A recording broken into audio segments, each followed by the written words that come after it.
Welcome everyone back to the latest edition of the Kansas Deep Dive. This is a lot of fun because this is one of my favorite bands, and I really enjoy getting the chance to sink my teeth into these albums and talk about some songs that probably nobody ever gets to on the album, the lesser known tracks. Once again, I'm joined by Mr. Steve Fleck. Steve, how you doing? Doing great, Tim, and yourself? Really, really good, and I'm excited because this is kind of a dark horse album, and it is one of my favorites. So for that darkness, the sixth studio album from Kansas, 1979's Monolith, and I just love this cover art. I just think it's so cool. In Let It Be Your Guide, Kansas album review, which astute Kansas fans will know where the title comes from. Let It Be Your Guide. It's the album we're talking about. I talk about how when I first saw this album cover, probably more than any other, I was so intrigued by it. I'd never seen this one before, and it just immediately made me want to know more about the band, and really makes a good argument for collecting vinyl. This one's a gatefold, stunning imagery, both on the front and on the inner sleeve of the album. So this album was the first time, in the studio, the band was self-produced. This album was a top 10 album, but stalled just shy of platinum status. Although by now, I'd have to think if Sony did an audit, it'd probably top platinum by now. But anyway, Steve, you had said previously Point of No Return was your entree into Kansas. So this would have been the first studio album to come out, the follow-up. Feelings are mixed on this album. What were your thoughts when you first got Monolith? I was, as you mentioned, I bought Point of No Return when it was popular, and I was waiting for their next studio album. Obviously, very excitedly. They came, Two for the Show came out. I was like, well, this will do. Obviously, love that, and yeah, so. When this album came out in August, I want to say of '79, I know it was summer, maybe it was late July. I couldn't wait. I mean, I was really, and imagine now. I mean, the bands put out album every year back then, and now it's like 5 years, 6 years. So yeah, really, really high anticipation for this. You mentioned the cover. I happen to be somebody who just loves the color blue. And so when I saw that, it really pulled me in, much as Point of No Return pulled me in, just for its sheer originality. And this is no different with this, but like you, although I had been into Kansas, I really wanted to know what this was all about. What's this change in the logo with the feathers? What's with the Native American guy? The theme. The buffalo would return. There was a right, and I believe it was on, in the gatefold fold out, a little quote there. Yeah, it says it's in this. This is a really old CD of it I've got, but it does have as soon the earth would be covered in dust and a new earth would be born. All nations of Indians long dead would come back to life. The white man would disappear and the buffalo would return. That's called Ghost Dance Chant, Kansas, 1889. So, 90 years later, we have Monolith. Yeah. Somehow it was, I guess, germinating for that period of time. Very exciting to see this album out in stores, picked it up, checked out, immediately, threw it on the table, and, looking at the artwork, I felt it was a bonus. Like you said, you had a gatefold, and then I always love to see the pictures of the band, and they lined the band pictures up much like they did in Left Overture, which was very cool. The reverse side where the lyrics exist was another kind of stunning red image, kind of like a bright sunrise, if I recall. And there it is, good man, with that little sunrise in a kind of a cityscape. And yeah, just love seeing, because then there was no websites, and while I had joined the Kansas fan club, I forget what it was called, but I sent in my envelope, and 6 weeks later got some stuff. Um, you know, um, it was intriguing to me, to just but that's all we had, the images on the album covers and things. Yeah, and as kind of a bonus, you get an additional take, and this is different again. These are like teepees.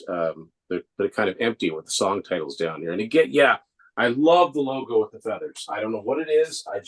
Yep. I think that might be my favorite version of the Kansas logo is the Very feathers. cool. I don't know why, but yeah, Yeah. it's this album was, you know, it was released to mixed reviews, and it did not spawn a major hit single like the last two did, although it did have a couple of charting singles. We'll get into that.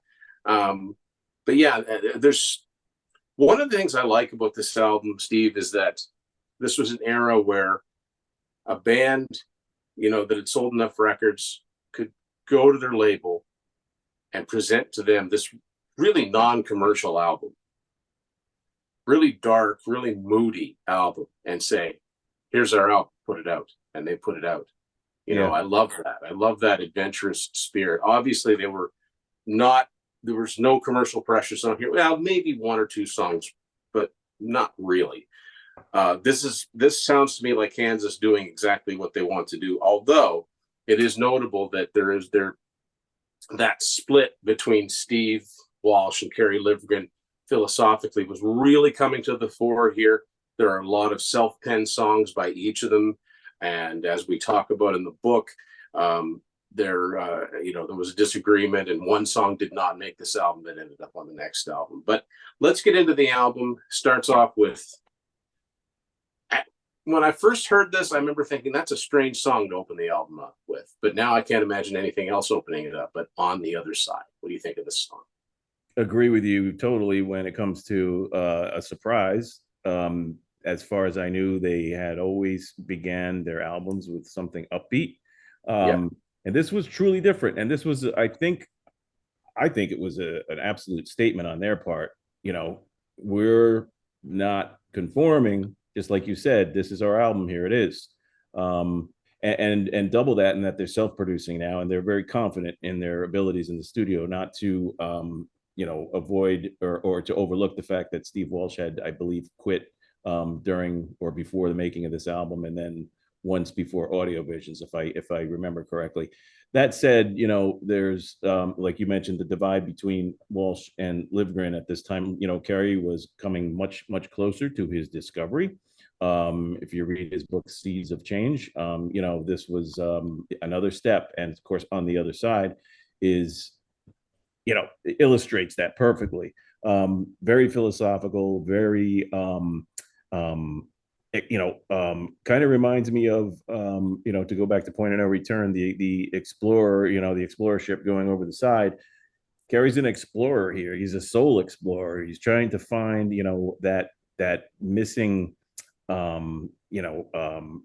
significant light in his life that he's going to follow. He studied a lot of religions, etc. Looking at those, and it all comes out and On the Other Side.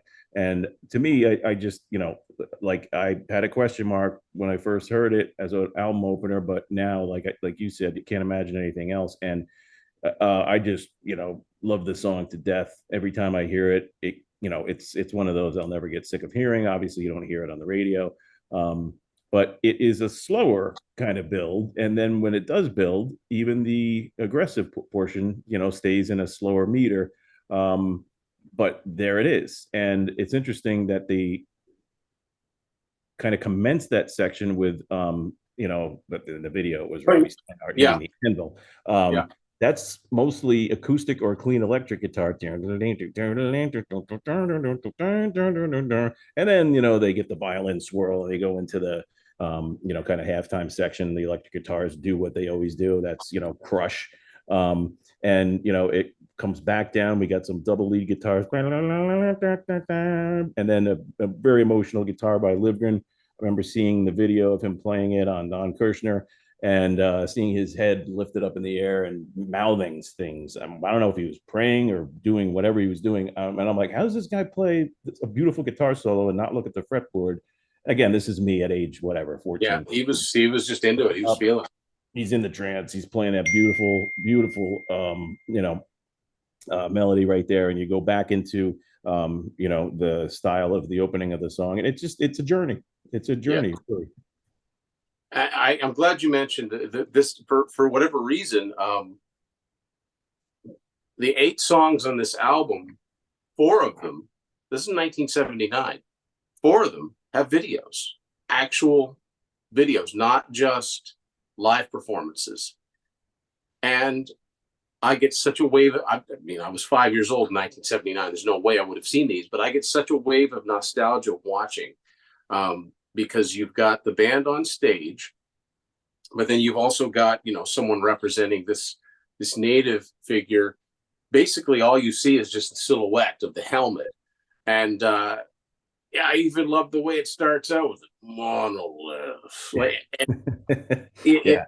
And it's got Robbie hitting the anvil in the video, and then the sparks fly, and it just, it illustrates all the moving parts it takes to make a song like this work. It's beautiful. And it's funny because it's never was a song that I interpreted as sorry, I keep adjusting my mouse here because it's keeping my phone charging, if you're wondering.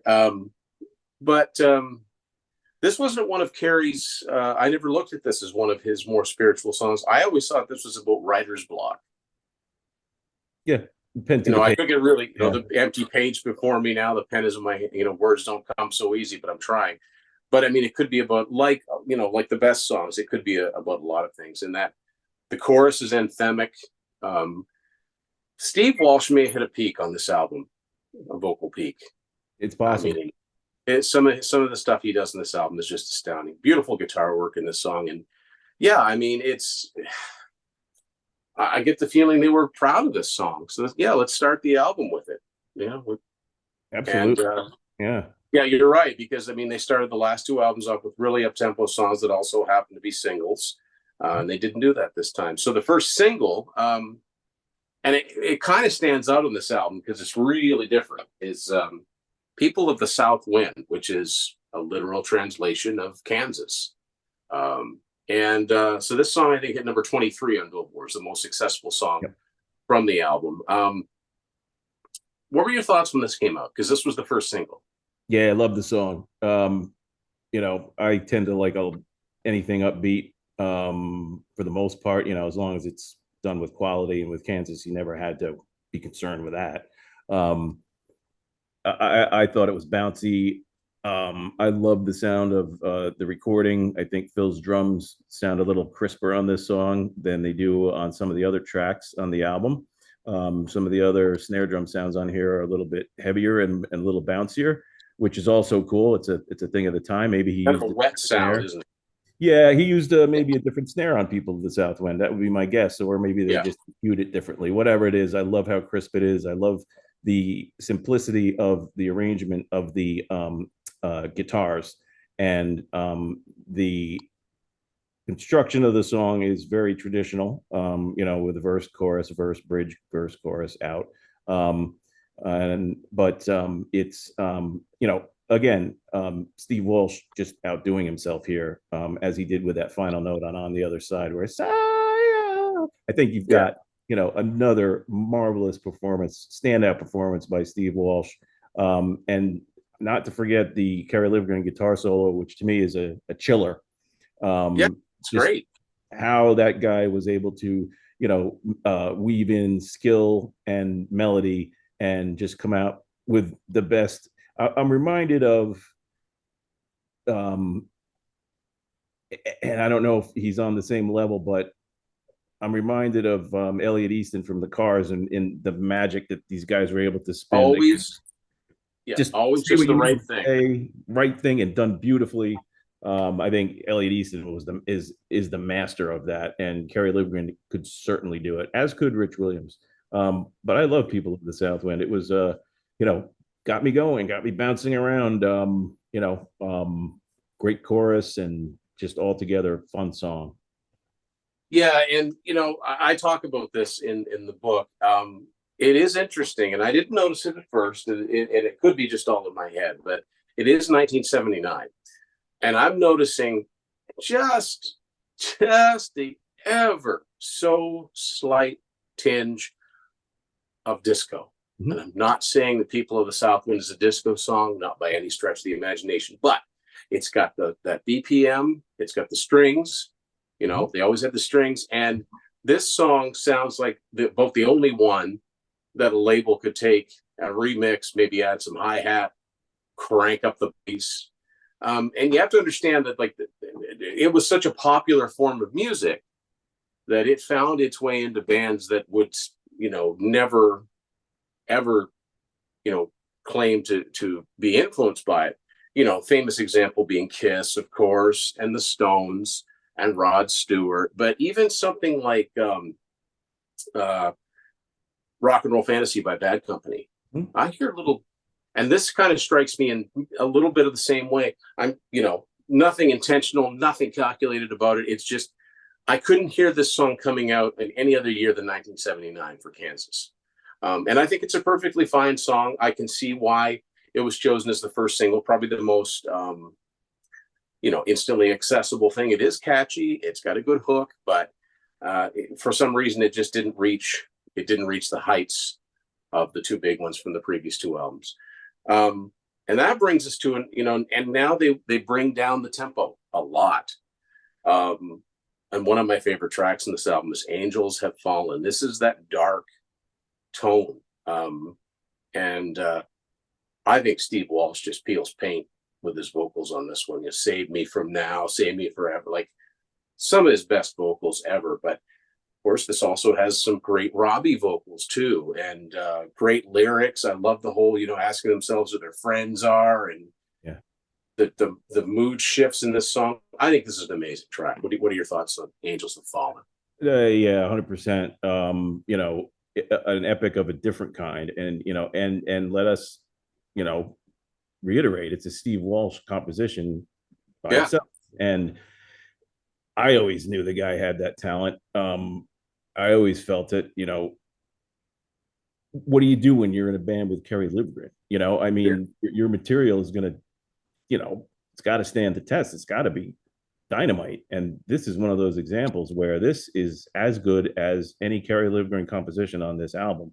And depth and dynamics, and like you said, the use of Robbie Steinhardt, with the simple finger picked, I think it was finger picked, acoustic guitar at the beginning with the violins that are just perfectly arranged, to create the mood. And you throw Robbie Steinhardt's kind of melancholy interpretation over that, and you've got a beautiful song, way to start a song. And again, builds, and to the point where I think they tease you. No, you get that double chord, yeah, which is typical Phil. I love those rototoms that he used to yeah, use, in the older albums. I just wish they would bring rototoms back in in music, but I wish they'd bring real drums back in music. So, yeah, um, "Save Me For Now, Save Me Forever," like you said, Steve Walsh is just pouring it out here and doing a phenomenal job with it. And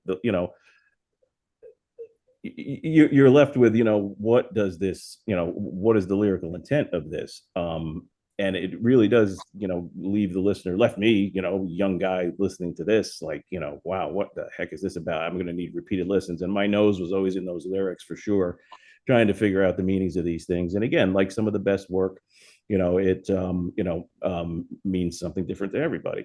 But just majestic, center section with plenty of volume, and plenty of emotional level instrumental, and then just comes back down. yeah, um, yeah. It and, kicks up considerably in the midsection. yeah, it winds up very nicely, and then you've got that little violin note to just kind of Yeah, end it. Just perfectly done. Can't say enough about it. We don't have enough time. I mean, yeah. it's, yeah. And then one of the strangest songs in the album, and I just love it because it is so strange. "How My Soul Cries Out For You." This is another solo Walsh composition, and whereas "Angels Have Fallen," you could be almost forgiven for thinking that might have been a Carey tune. This one, there's no way Carey would have written something like this. This is so utterly unique. I mean, it's heavy, but I don't even know how to begin to describe the song. I would just say, look, just listen to it and you'll hear what I mean. And again, this is that, wanting to be a fly on the wall at the label when they hear this song with a bar fight in the middle of it and the drum solo and wow. Like, so yeah, this song, this one threw me for a loop when I first heard the album. What about you? Yeah, total loop. That said, I was hooked in immediately with that great guitar riff. So, It's almost a gallop. yeah, it is. And those heavy drums that were going on here in 1979 and the way Phil pounds them out and the way they're recorded, I just love that riff. Like I mentioned, always, I love Kansas as far as, obviously for a lot of reasons, but the way they arranged and recorded and played their guitars, kind of reached, ferocity at points. And with the tones that they came up with, whatever it was, when you hear some of those Kansas guitar parts on some of these albums, I have to listen again and again. So I'm immediately hooked, right? The vocal line, was deja vu, that's a split octave. Um, uh, again, I don't think I heard Oh yeah, you're right. Like that on Kansas. he works his way all the way down the scale. Yeah, well, you've got like two parts, I believe, singing it, the high octave Yeah. and the low octave. I don't think I heard that on Kansas albums before. And then kind of a bridge to the next verse. Very very fast. Yeah, very fast. Very Some fast. of it you could say. Yeah. Yep. And then the chorus itself is just very understated. By my soul cry. It's not. It's like a bridge to the next part. Yeah, and you're right. And then it's got the midsection, which is almost a little bit more conventional. I didn't think I needed you. Like it's almost another song. I dig that so much. Always Yeah. have. And that's Robbie singing. Yeah. But that again, here I am on the guitars. I'm a So then guitarist, I started thinking to myself, yeah. and that just Oh, in the it's so in the cool. way that guitar cuts through in the background. I put Yeah. my guitar nasty guitar face on. I can't help it. I mean, I'm a guitarist. I love this. I love distorted guitar, and that the way it comes through. But it's so commercial without being commercial. The Yeah. melody. I didn't think I needed you, Yeah. and then when Walsh comes in, like Yeah. I mean, good Yeah. God. Um, And I love the violin in the descending, down, down, down, down, down, down, down, yeah, and then it stops up dead, and you're like, okay, what's this? And I'm like, ah! yeah. I think Yeah, that might have been Robbie screaming. I think Who so. knows? Yeah. Yeah. And then the guitar solo, and then what they do, I guess with the tape, they started it slow and then brought it backwards and brought it up to speed and So, and then yeah, it's almost like a dark. Everybody's singing a dark, like oh yeah, my choral. soul. Yeah, it's a male choral track, and I think they might have given credit to some like whoever sang the backup vocals, probably all the band members and maybe others. I think they even may have named them on the Well, credits. let's see. This is why I like having the liner notes, and Yep. that's one thing the CD does not have. Yeah. Um, May have been on another album, but here's the thing. yeah, all right, there Background it is. vocals, the Four Fleshmen. That's it. I thought I remembered that. I mean, Crowd and I Harrison's scanned that thing. Restaurant on Peachtree Avenue in Atlanta, Georgia. And that, for some reason, too, the song, the lyrics are out of order. Yeah, I'm not sure why. yeah, that happens once in a while. Yeah, They got to get it to press before they decide the you know actual. what? Maybe they at the last minute, maybe they mixed up the song order. You never Yeah, know. you don't know. And so one of the things that you say in the book, the album review, that I really liked is that you call the transition between this song and the side openers on side two, A Glimpse of Home, the song that never ends. You want to explain that to the folks? Yeah. So as How My Soul Cries Out for You fades out with the guitar wailing and some nice hammer-ons. It's a low fade and it's a slow fade. Low fade. Yep. And it takes a while. It does. And you're never really sure if do I hear it coming? Is it getting louder again? What's going? Yeah. Yeah. And so, well, that ends, LP only. You turn it over and you put your needle on Glimpse of Home. And what do you hear other than that solo from the end of How My Soul Cries Out for You, playing out again, very low, fades in, it's very low. And it's going and going and going. And at one point, what I did, I couldn't get enough of How My Soul Cries Out for You. So I took that on a tape and edit it into the actual end of How My Soul Cries Out for You, just to extend that solo in the song a little bit more. Yeah. Yeah, I have my issues. And then I was gonna say that sounds like something I do. so yeah, total geek, right? Geeked out thing. And then so A Glimpse of Home comes in, and you hear, again, a nice swirly synth, Yeah. and then you hear this, like, it almost used to remind me. My brother and I used to joke about it as being like, bam, bam, bam, here comes the king, here comes royalty. That's what Yeah. it sounded like Yeah. to Yeah. us in 1979. And then A Glimpse of Home itself has a number of false endings. And Yeah. my brother, my nephew, and I joke about this all the time. Oh, that song is like a glimpse of home. It doesn't really quite end. You think it's going to end, and then it doesn't end. They add on another little coda, Key change or yeah. yeah, And and so, it's got some cool in the middle, you're not really expecting it, but all of a sudden, bah, bah, bah, da-da-da-da, bah, yep. bah, bah. Yeah, and I'm cool with that. I mean, I'm a big BTO fan, so I don't have a problem with once in a while self plagiarizing. Right, that's a little Icarus, but I love Icarus. So if you're gonna do that riff again, I want to hear it. And Yeah. so, for lack of a better thing, I love A Glimpse of Home. I like it quite a bit. It's ah, it's not a stunning song. It's not one of the best Kansas songs. It's a very nice song that is a slice of my life, especially in the summer of 1979. So the next song is another one of the songs that had a video made for it. I think it's an extremely commercially oriented song. Should have been a single. Away from You. What are your thoughts on this one, Steve? Yeah, I enjoy Away from You quite a bit. It is, a little bit of a a little bit different for Kansas. I guess a lot of the songs on this album you could say that about. But I quite enjoy Away from You. It manages to gallop along at a nice tempo pace, very lively, and then goes through a real melodic verse and chorus, and then like about 3/4 of the way through the song is a pretty crazy little instrumental section, which throws in some different time signatures and meter, and I think it suits the song well.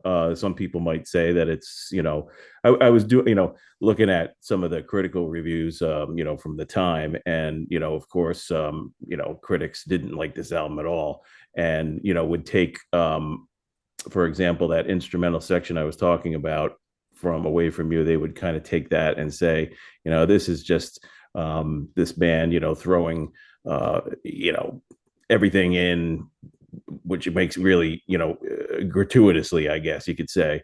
But to me, I like it. It's Kansas. It's a nice commercial song. It could have gotten some airplay, I agree. And it's just a real nice listen. And there was a time after I had listened to the album quite a bit where I would kind of just go to this song, because it wasn't one of those ones that grabs you by the throat initially, even though it is a nice commercial melody. And so it's one that I would kind of go to because I hadn't listened to it quite as much as some of the other songs on side one of the LP. And it's got those triplets, right? Oh, yep. That's absolutely. And since you mentioned that, I can't help but notice it now. Yeah, they're all over the place. And it's what can you say? It's a signature sound.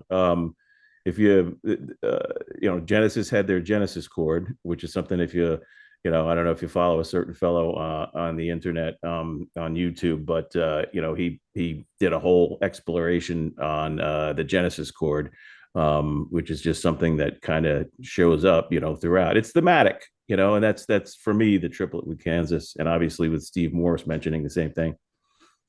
Yeah, and I like that midsection with when the piano comes in and then the violin comes in, and then they reprise it at the end, and Walsh starts singing Away from You over it, and it makes a nice coda out of the song. So I don't think it's gratuitous at all. I don't think it's there for no reason. But Yeah. This was never a band that this was never a critics' darlings type of band anyway, right? They were, they, in a lot of ways, they were kind of an easy target. You look at the band photos, it's kind of schizophrenic. You got Steve Walsh as your pretty typical front man.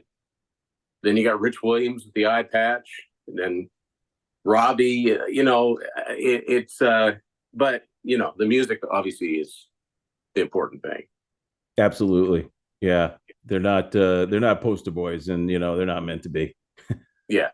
And speaking of songs that don't sound like anything else, and there's a few of them on this album, that Stay Out of Trouble. That's a really interesting song.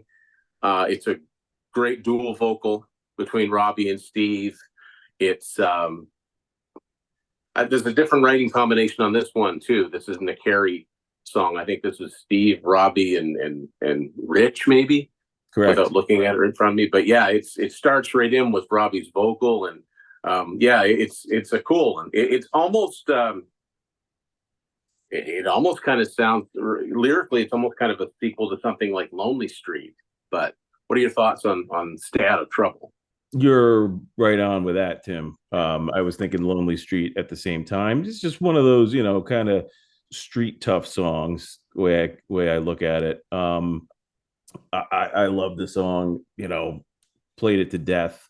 I loved heavy guitars anyway, as I mentioned. And this song for me is one that, just kind of picture it. It's got that kind of stop start Yeah, verse, and so I always thought of it as a slight adaptation, possibly in the Black Dog family, although not yeah, as really not very superficially, but yeah, the yeah, fact that it's not you a know constant beat all the way through. right, It stops and starts. It's got pauses, yeah, parts where the band drops out and it's just vocals. And yeah. love the contrast when Steve comes in with his vocals, the higher range vocals. And Yeah.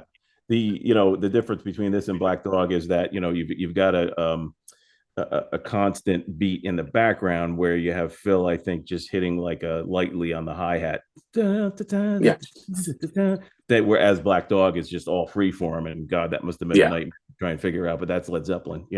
But these guys, I mean, just I love that whole, intro and that riff.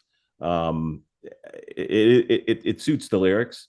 And I get images when, just like Lonely Street, you get images of a place when you listen to this song. And to me, yeah, the lyrics are great. I got I got this right here.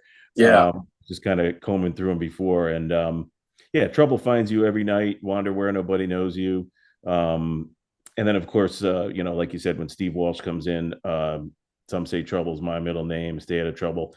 Um, it's very atmospheric, and I remember, of course, I'm going back on this one because I bought this when it was new and it came out, and still living with my parents. And when it got to the point where for sure you ain't got the money for an ounce of yeah. coke or Ounce of Cadillac, Coke or a cattle, yeah, I had to turn that sucker down a little bit, lest my mom come in and say, what did that say? It was funny for a while, but soda. He means soda. exactly, yeah, Coca-Cola. That's where it all came from, anyway, right? But I just love the song. And obviously the instrumental section, which kind of comes in like, and then That's kind of very rises very to typical another key and Kansas. another key, and they're playing, Kerry and Rich are playing, dual harmony guitars, and Phil is really, again, all over the place here, in a good way. Just doing what he does. Yeah, the Phil's a little flashy. They're a little flashy, but they're not. It's Philly art, so it's always going to be tastefully done. It's tastefully done. Yeah, And it is, as is typical. At the end, you kind of reprise the guitars. The guitars at the end of this song, as you hear them kind of whining out, reminds me of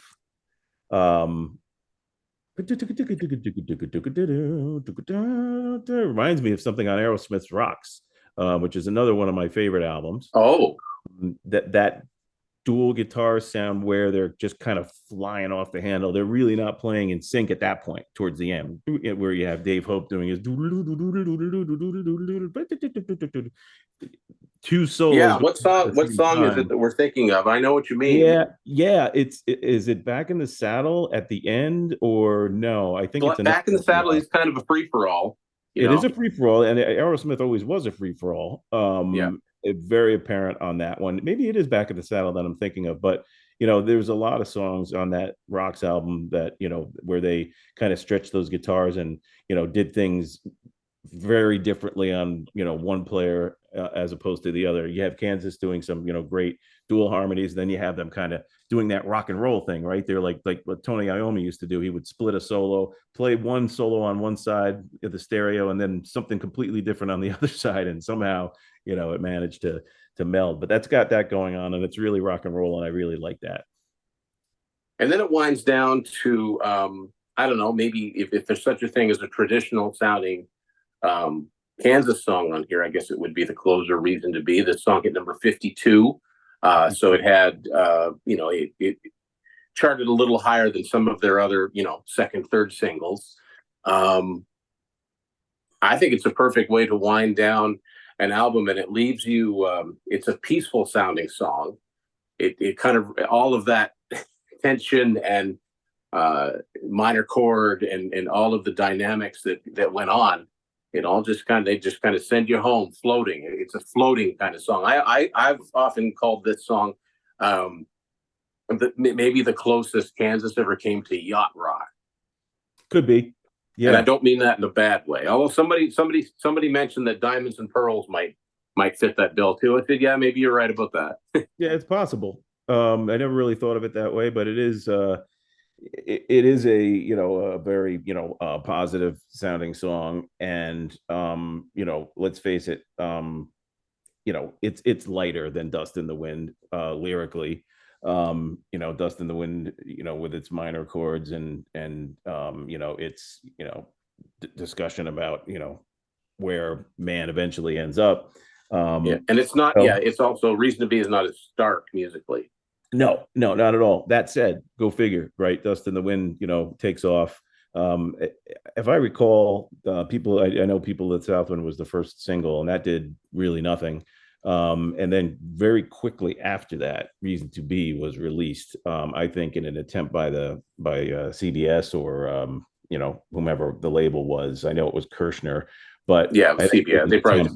Yeah, get the acoustic song out now. Get it out now before you lose your momentum, and really that stalled pretty much like you said at 52, and so it didn't really go anywhere.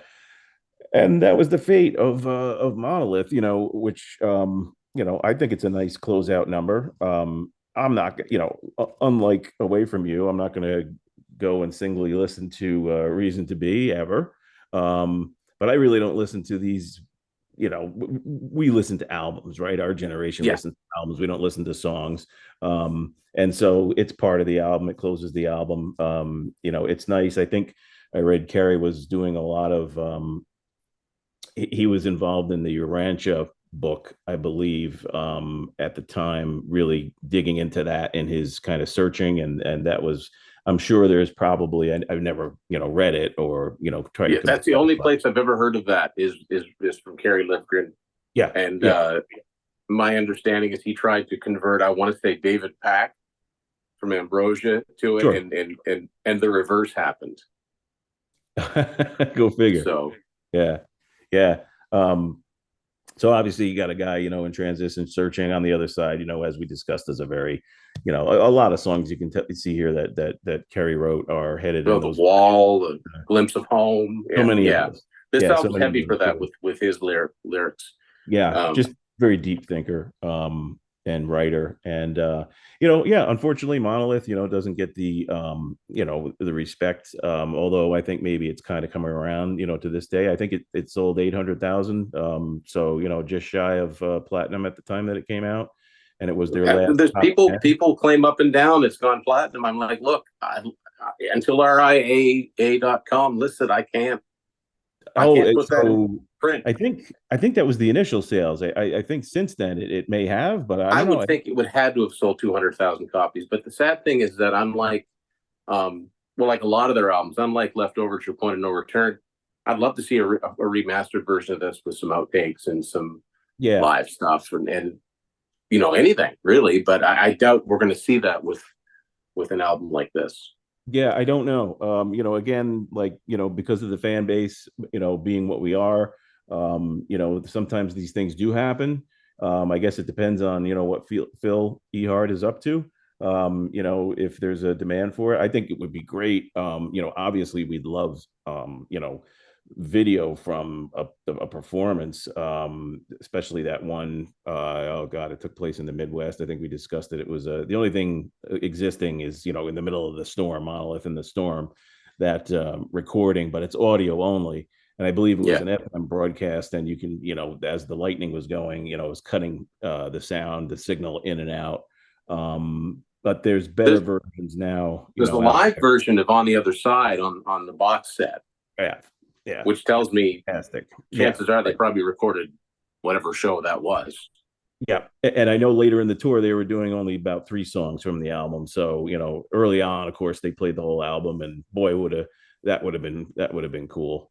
Yeah, But hey, very underrated album, and I think hopefully it gets its respect, and you know can like you said, come out in kind of a deluxe edition. But I would love any and all of that live stuff that's out there to kind of yeah. hit the airwaves in some way, shape, or form. Because the band was like, let's face it, right at this time, boy, they were even by 1982. I think I read someplace, they were top 5 concert draw at that time. So Well, even in '82, they did the live video in Omaha, and so they right, were still, there was a period where, and I've noticed this too, and I find this interesting. There was a period where the band might not be selling as many albums, but they're still drawing correct. big crowds. Example I like to give is one of my favorite Canadian bands, April Wine. They put Oh out yeah, Power Play yeah, in '82, didn't go gold. Nature of the Beast was platinum, Harder Faster was platinum, but yep. yet you can find there's a full length concert from Grand Rapids on the Power Play tour, and it looks like they're playing a pretty big place and it's packed. So Yeah, yeah, I love that band. That's a intertwined with obviously BTO, another great Canadian band, yeah, where you had Jim Clench coming in, taking over, Randy's part, playing bass and really doing a nice job. But that's another conversation for another time. But yeah, it is true. I think towards that time, around up until the early 80s, I think their fan base, as far as concert bookings and sales, were reaching an apex just because of all those strong albums well, beforehand and all the fans they gained as a result of yeah, those albums. I think people were saying, well, I don't really care for this new album, but I'm still going to go see them. It's still Right. they're still great live. So Yeah. yeah, it was just such a different scene. And yeah, you want to get those early recordings if you're a bootleg collector, because that's when you're going to hear the most songs from the new album. Yep. And in the case the album didn't take off, you're going to hear less and less of them, and in some cases never to be heard again. Now, the Right. one time I saw Kansas was in '94, and I was really pleasantly surprised they did On the Other Side. It was the Oh, only thing from Monolith, but I didn't think I'd hear anything from that album. So yeah, great 94. album. That's sorry, I mean to interrupt. I'm just thinking 94, was that with Kerry Livgren when they did that? Oh no, No, that was no, early on. that That would was be the early. Live at the Whiskey or the Oh, Freaks of of Nature course. lineup. Although, and I mentioned this in the book, I'm convinced to this day it wasn't Phil at that show. Oh no. Now I've heard there was a fill-in drummer at one point because I don't know if his wife had a baby or Got it. something, Yep. and the name is escaping me, but I couldn't see very well. But I remember thinking that doesn't look like Phil Ehart, but it was the rest of the band. It was Yeah. Ragsdale and Williams, and Yep. Yep. it was Yeah. Steve, Steve, Greg Robert. Greg Robert. Greg Robert, yeah, Yep. Yeah. and Billy Greer and Yep. Steve Walsh. I mean, he sounded okay. I Yeah. thought he sounded better than he sounded on the Live at the Whiskey recording, Yeah. and what a great front man. Oh yeah, Alec always has been. Until, I mean, yeah, he kept up those antics for quite a while. Um, Yeah, what I was referring to was that early '90s reunion where they had Kerry, and it was European. The tour, I believe, was European. I think it was like 90, 91, 92, somewhere around there. And you had Livgren involved, and he was part of it. I think, only one of the originals wasn't there, but then they had, I think, after Kerry did his shows, and I could be wrong, but Steve Morse got involved again around that time as well, which would have been very cool to see. It's And now, interesting. as So you see, a yeah, short-lived time period. yeah, it was for a European tour, so kind of interesting. But yeah, I mean, oof, boy, a lot of talented people. After the original six kind of went away, they had a lot of talented folks jumping in and out of the band, and that whiskey tour was great to see. Walsh, like you said, he was ragged at the time, probably still dealing with his demons, but after that he kind of cleaned things up, and he started sounding better and better and especially on the Somewhere to Elsewhere tour. I mean, he Yeah, I sounded think so too. Yeah, phenomenal. Yeah. it just got me thinking. And look, folks, I already did the book, but there's a book to be written on the touring history in Kansas, and I would definitely buy that. Yeah, for sure. Maybe I got it So in me. yeah, You never know. so that's Monolith, an album that deserves another look. If it's just taking up space on the shelf in your Kansas collection, pop it in, give it another listen in light of everything we've said, and definitely if you read the book, opinions are mixed on the Monolith album, but it's always been just a dark horse favorite of mine. And this is actually it's really cool. This is actually my legitimate copy of it. It took me a little bit longer to get mine. The authors, nice guys finish last, but no, it's more important everybody else gets theirs. But one of my favorite aspects of the design, and something I was really adamant about, was making this look the way it did. Yep. And now we don't have the watermark in the middle of it. So those Yeah. of us that grew up buying the old CBS CDs Yep. should recognize that. But anyway, Love that. I'll have the link to that posted below. Also, my merch through T Public with the album cover and stuff on that. Yes, I'm selling everything. Do it. So Steve, thanks for doing this. Thanks for sitting in, and it was such a pleasure to talk about such an overlooked album, and hope to shed some new light on it. So yeah, really appreciate it. Yeah, absolutely. I'm here and will be here. Lord willing. And need I remind folks, Steve's one of many great contributors that are in this book. So check it out. Kansas, Let It Be Your Guide. Kansas album review. Check out Monolith, and the deep dive will continue here on Tim's Vinyl Confessions. Until then, we will talk to you later.